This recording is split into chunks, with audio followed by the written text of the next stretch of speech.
Today is Wednesday, Parashat Shemot. We're learning from the Gemarah of Chok Israel for today. And in the Gemarah it mentions certain statements that Rabbi Yitzchak made. And he goes on to say, Ve'amar Rabbi Yitzchak, and Rabbi Yitzchak also said, Le'olam yeh kaspo shel adam matzui beyado. Rabbi Yitzchak said that one's money should always be handy. In other words, he should have cash money available. He should have liquid assets, so to speak.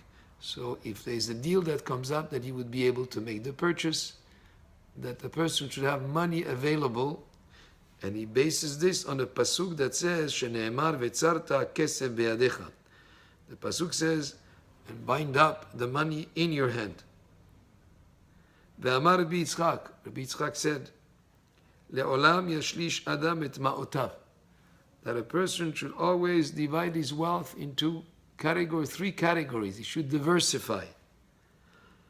Shlish bekarka, 1/3 he should invest in land, in real estate. Ushlish beparkamatya, and 1/3 he should invest in business, in merchandise. Ushlish, and the third, tachad yado, should be available in cash. So, good financial advice, 1/3 in real estate, 1/3 in business or merchandise, and 1/3 in liquid money available to be able to take advantage of deals that may come up.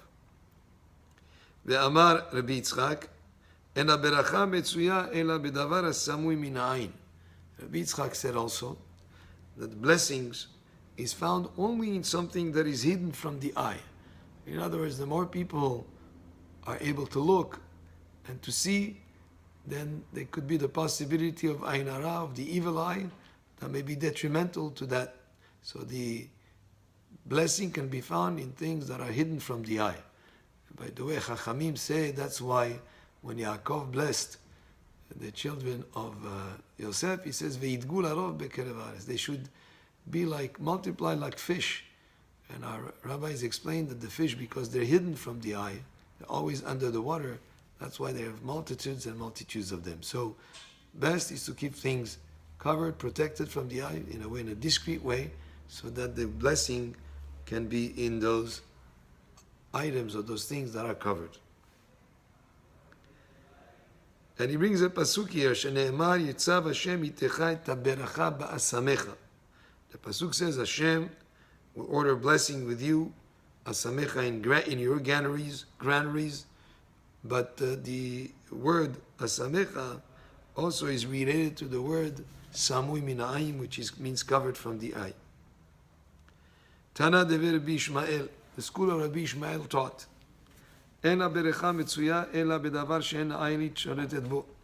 A blessing comes only in that over which the eye has no power. In other words, that which is hidden, which is covered.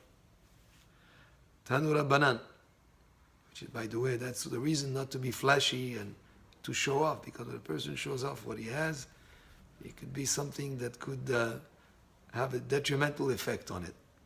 Tanu Rabbanan, our rabbis taught, Ha'olech lamod et gorno, when a person goes to measure his granary, to see how much quantity, to take inventory, or Mary should say before starting to do that, before starting to take inventory, he should say, Yehi ratzon milefanecha Hashem Elokenu, shetishla beracha b'maaseh yadenu. He should say a prayer asking that the blessing of Hashem will be upon the work of our hands. Yitchil lamod, if he started measuring already, or then he should say, Baruch HaSholech beracha b'keri hazeh. He should say, may Hashem bring a blessing on this pile that is measuring. Madad ve'achakach berach. If he already measures and then he says a blessing, harizot tfilat shav, this is a prayer in vain. Lefi, why? Because she'en haberacha metzuya, because the blessing is not found lo bedavar shakul, not in something that is weighed, velo bedavar madud, and not in something that is measured, velo bedavar manui, and not in something that is counted, ela bedavar samui min ha'ayin. But rather, the blessing can be found in something that is hidden from the eye. Shene'emar yitzav Hashem itecha et haberacha v'asamecha. And he brings again the pasuk that indicates that Hashem will give a blessing, ba'asamecha, in your granary, in the place where you have the field where you gathered all the grain. And the word asamecha is related to samu in Hebrew, which means covered. So I guess a couple of principles we learn from this Gemarah. One of them is that a person should diversify when it comes to money and to investments. And he gives the advice here: a third real estate, a third business, and a third in liquid cash. And the other thing is to be careful not to have your assets exposed and shown off, or in terms of showing off. Or the more you can be discreet and cover, the better it is. And finally, the beracha is found in something that is not counted, that is not measured, and therefore, if you're about to measure or count or weigh what you own, it's a good thing to see a blessing before you start doing the counting or the weighing or the measuring. Baruch Adonai le'olam, amen ve'amen.